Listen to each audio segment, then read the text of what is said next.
At ngayon, mga mahal naming tagapakinig, narito ang panglimang kabanata ng ating kwento na pinamagatang Scientist sa pakikipagsapalaran ni Kapitan Karyong! Aray ko, tutulungan niyo ako. Isugod niya ako sa ospital, aray. Mamatay na ako. Bakit ganyan ang itsura mo? Anong Mari nangyari Bunjing. sa'yo? Isugod niya ako sa ospital. Binugbog ako ng mga marites, aray. Bakit ka binugbog? Anong dahilan? Hindi ko alam. Basta bigla na lamang nila akong binugbog. Aray ko. Mamamatay na ako. Pare, kagawa nga siyang. Tulungan mo ako, si Boy. Namatay na. Bakit? Anong nangyari sa kanya, ha, Bunjeng? Ang huling narinig ko na sinabi niya, kagawang, binubog daw siya ng mga marites. Ganun ba? Ang mga walang hiyang marites na yon. Bunjeng, pumunta ka sa barangay. Doon sa barangay hall. Sabihin mo, isugod natin sa ospital si Boy. Baka tuluyan na siyang mamatay. Bilisan mo! Oo, kagawan.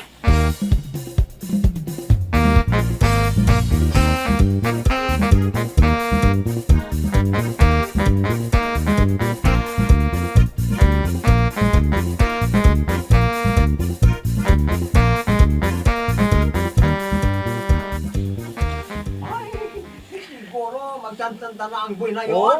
magtatanda na yun. Oo nga eh. Tama yung ginawa ninyo. Magiging leksyon na yun sa kanya. Bog namin siya.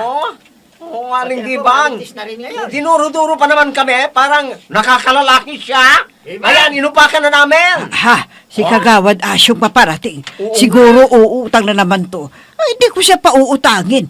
Mahirap din singilin ang taong yan eh. Sino ang bubugbog kay Bunjeng? Ay, Boy pala, ha? Aba, malay ko. Hindi ko nakita, Kagawad. Anong hindi mo nakita? Dito raw binugbog. Sa harap ng tindahan ninyo, sibuyas. Wala akong nakita. May nakita ba kayong nambugbog kay Bunjeng, ha? Ay, nako, wala kami nakita, wala kagawad. Pero ang sabi niya, dito binugbog ng mga marites. Sinong marites ang mga yon? Ay, nako, Sabihin pare namin niya. dyan. Hindi namin alam kagawad. Wala kaming alam dyan. Ganun ba? Ha! Kung sino man ang mga marites na yon, humanda sila sa akin. Dahil kung may masamang mangyayari kay Boy, papatayin ko rin silang lahat!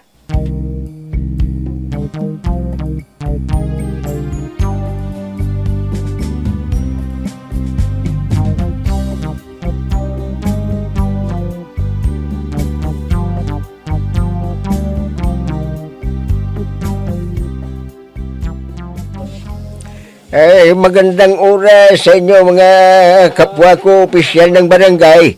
Nandito naman tayo sa regular session natin para talakayin ang mga dapat talakayin sa araw na ito.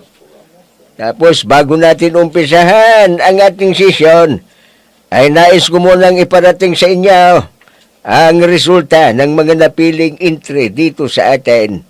Ay, alam nyo, dadalawa lang. Kaya naiiyak ko kay Mayor. Dahil tayo ang pinakamaraming entry, pero tayo ang pinakakonting napili. Sa ibang barangay, tig-5 lang ang entry nila, pero 4 ang napili. Samantalang tayo, mahigit 100, dadalawa lang ang napili. Hindi naman kaya dinaya tayo, Kapitan. Ha? Hindi ko alam, Kagawad Gusteng. Paanong hindi mo alam? Kasi napakahina ng utak mo, Kapitan. Kagawad Asyong!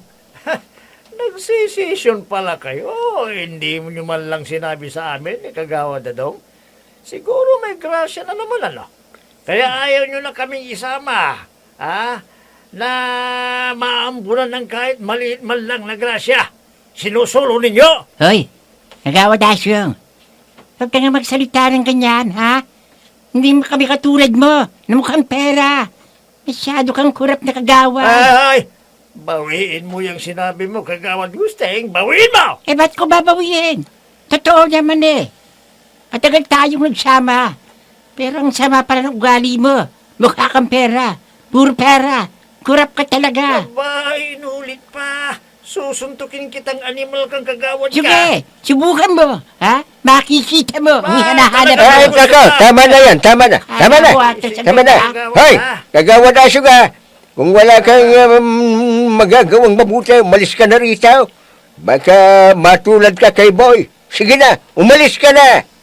Tanda na naman, sinabi na nga siya. Lumayas ka na, Lumayas ka na rito! Kagawad! Hey, ano pang ginagawa mo? Layas na, layas! Ito ang tatandaan ninyo.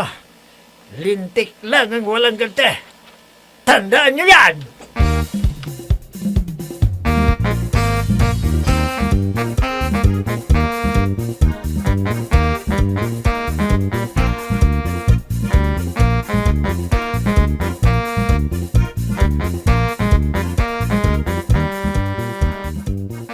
Kunin na natin yung consolation prize natin. Pining, Sayang lang naman nakuha yun, na ba sayang. nilang lahat ang mga consolation prize nila? Oo, Veronica. Ang swerte naman ng mga sumali. May tig 10,000 pesos sila. Oo nga eh. Pati sila Boy at Bunjing, nakatanggap din. Oo, friend. Sila nga ang unang-unang kumuha. Veronica, Pideg, nasaan si Kapital?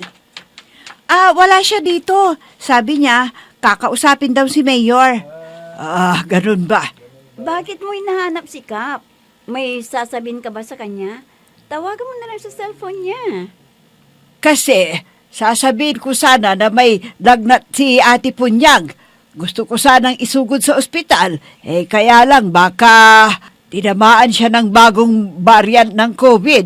Yung K2 o yung flirt. Ha? Naku, huwag kang lalapit sa amin. Dumistansya ka, Aling Bebang. Baka nahawa ka na. Sobra ka naman, Veronica. Mahirap na po. Baka kung positibo nga si Aling Ponyang sa KP2 o yung flirt na yan, di siguradong nahawaan ka na niya. Ayaw kong mahawa sa sakit na yan, Aling Bebang. Pining, huwag kang masyadong lalapit kay Aling Bebang. Delikado!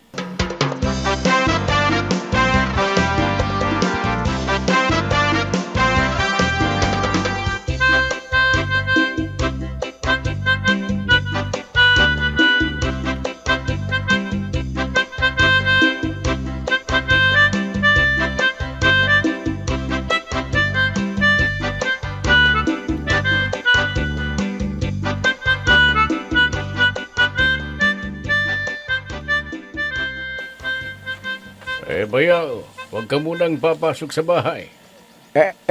Bakit ba yaw? Kasi may lagnat si Punyang. Baka positibo siya sa bagong variant ng COVID, yung KP2. Nasaan si Punyang bayaw? Nandun lang sa loob ng kwarto nyo. Inihintay lang yung ambulansya. Dadalhin siya sa ospital para malaman kung positibo ba o hindi. Hindi kaya niya ako nahawaan, bayaw. Hindi natin alam, Bayaw. Pero sa palagay ko, hindi naman siguro. Nakaw, saan naman niya nakuha ang virus kung sakaling positibo siya, bayaw? Umalis kasi kagabi. Ang paalam sa akin makikipagkita raw sa dating kaibigan niya ng pangalan ay Rolito. Ha? Nakaw, baka yun naman ang nakahawa sa kanya. Galing abroad ang Rolito na yun Maaaring yun. Kaya huwag kang pumasok sa bahay. Delikado. Sinong kasama niya dyan sa loob ng kwarto, bayaw? Yung robot na entry ni Rudolph. Siya na ang bahalang mag-alaga kay Punyang.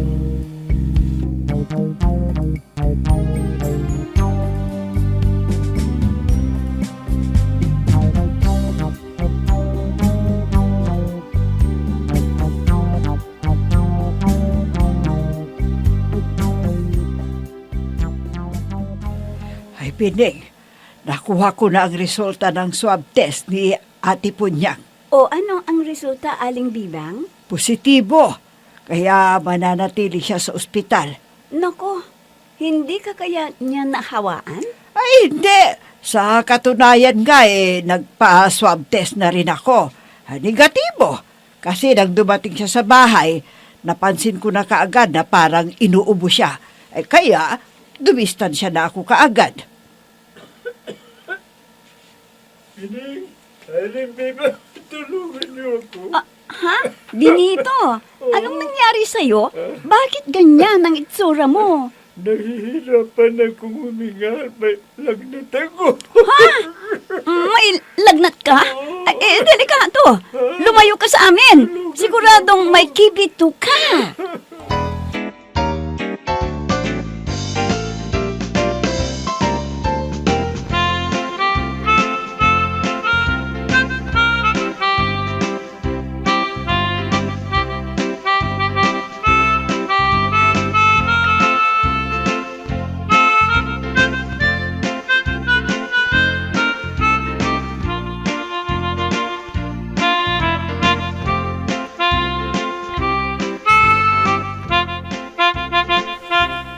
Rodolph, may magandang balita para sa'yo.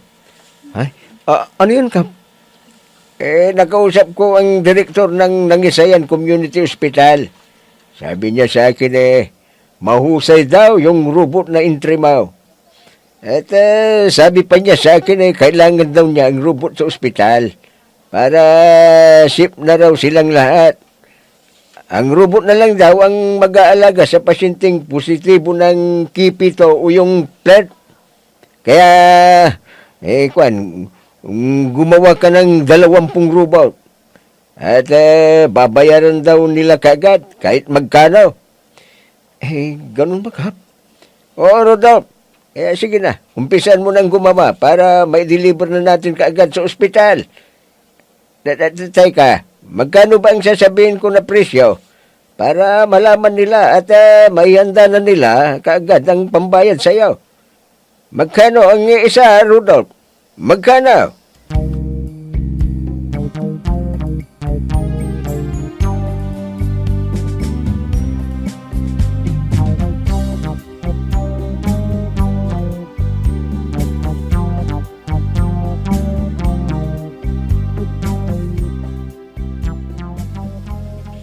Kumusta na ang pakiramdam mo, paring Boy Sibuyas? Magaling ka na ba?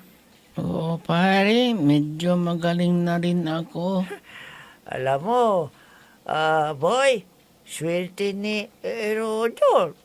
Bakit mo naman nasabing swerte niya? Kasi nag-order ang ospital ng 10 imbensyon niya. Kailangan daw sa ospital ang mga robo para sila ng mag-aalaga sa mga pasyenteng may kipito o yung plant. Kaya, bumangon ka na dyan para sabutayin natin. Halika na, pare!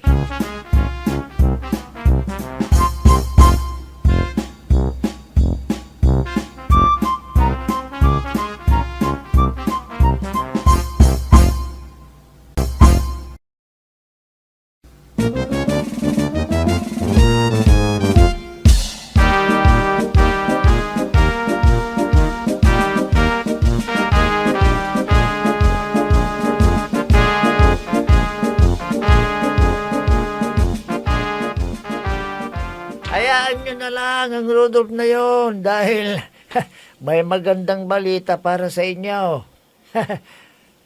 Ha? Anong magandang balita, kagawad? Nakausap ko ang direktor ng ospital.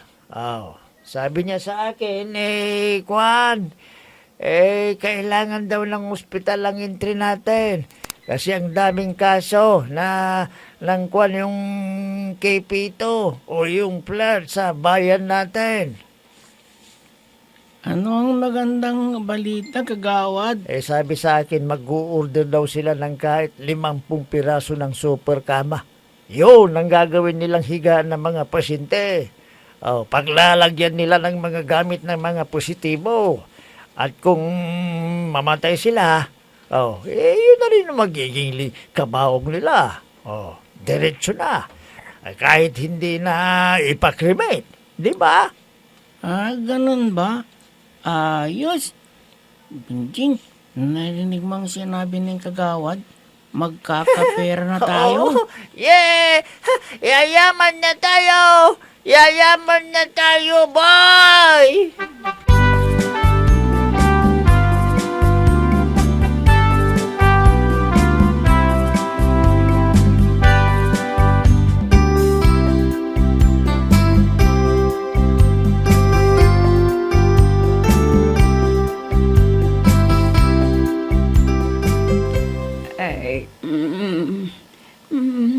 Ay, saan ako naroon? Nandito ka sa ospital, Pilang. Ang puso ko'y nagdurugo. Ikaw? Yung robot na ginawa ni Rudolph? Anong nangyari sa akin? Bakit nandito ako sa ospital? Positibo ka sa kipito o yung flirt. Kaya nandito ka sa ospital. Positibo ako. Di mamamatay na ako, ganun ba? Hindi ka pa mamamatay. Aalagaan kita, Punyang. Sandali lang at papalitan kita ng damit. Kabilin-bilinan ng lola. Huwag uminom ng serbisa. Pinapalitan mo ko ng damit para kang tunay na tao. Ano ba ito? Mahigit 1 linggo na yata itong underwear mo. Magpalit ka naman kahit 2 beses lang isang araw. Sandali lang at didimpuan kita. Oblade, oblada, laigot on, bra. Nakikiliti ako La dyan. la la la la lola. May kiliti ako dyan. Wag dyan. May kiliti ako dyan. Huwag kang malikot para mabisan na kita. Buti pa itong robot na ito. Inaalagaan ako. Pero ang asawa ko, gustong-gusto niya yatang mamatay ako. Oblade, oblada, laigot on, bra. La la la la la la la.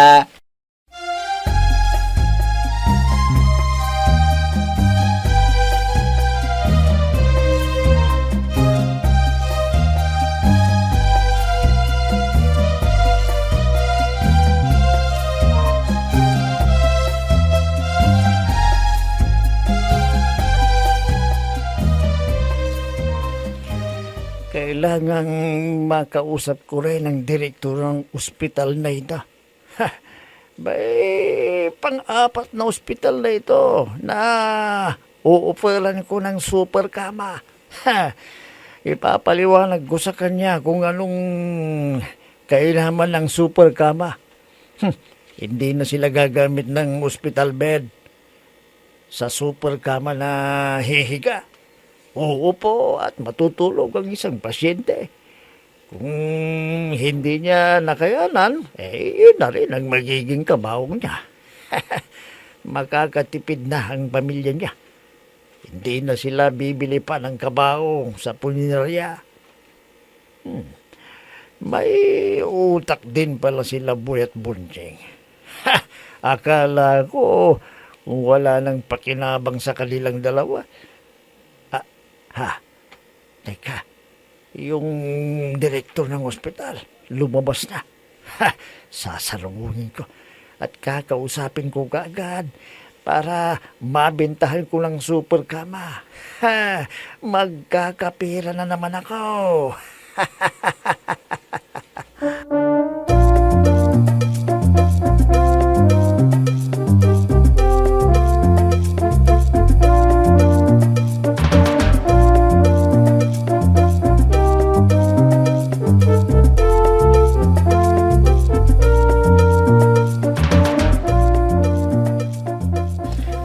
Veronica, sumasakit ang likod ka.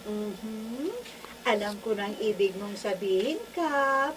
magpapamasahe ka na naman sa akin, no? Bay, oo, Hana. Pakimasahe mo naman ng likod ka. Sige, tanggalin mo na yung damit ng itaas mo.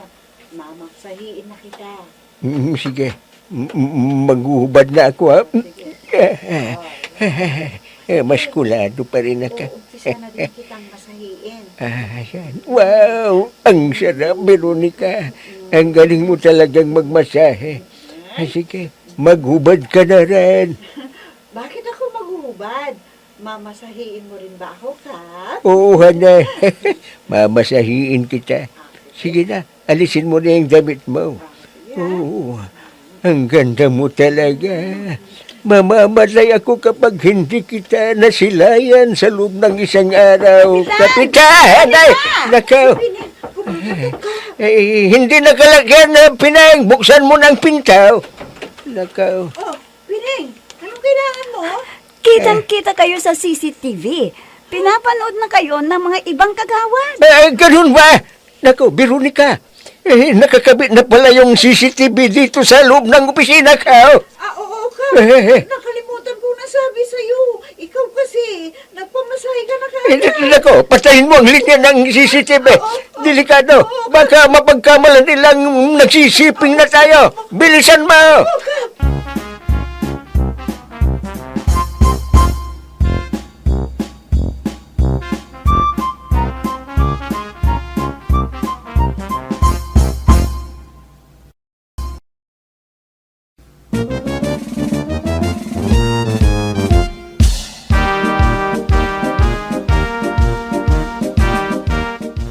Nakita kaya ng mga kasama nilang opisyal ang ginagawa nila Kapitan at Veronica sa loob ng opisina? Mga giliw naming tagapakinig, abangan ang huling kabanata ng ating kwento na pinamagatang Scientist sa pakikipagsapalaran ni Kapitan Karyong! Mga nagbibigay buhay sa ating dula ay sina Mayra Abrihal Narnola, Susan Malikdam, Robert De Guzman, Ami Diaz, Oscar Ora, Jun Cabato, Technical Supervision at sa musika ni Oscar Ora, nilapatan ng tunog ni Robert De Guzman, mula sa panulat at direksyon ni Oscar Ora. Kapitan Karyong! Inihahandog sa inyo ng F3 Recording Studio para sa pambansang radyo ng Pilipinas, Bombo Radio Philippines!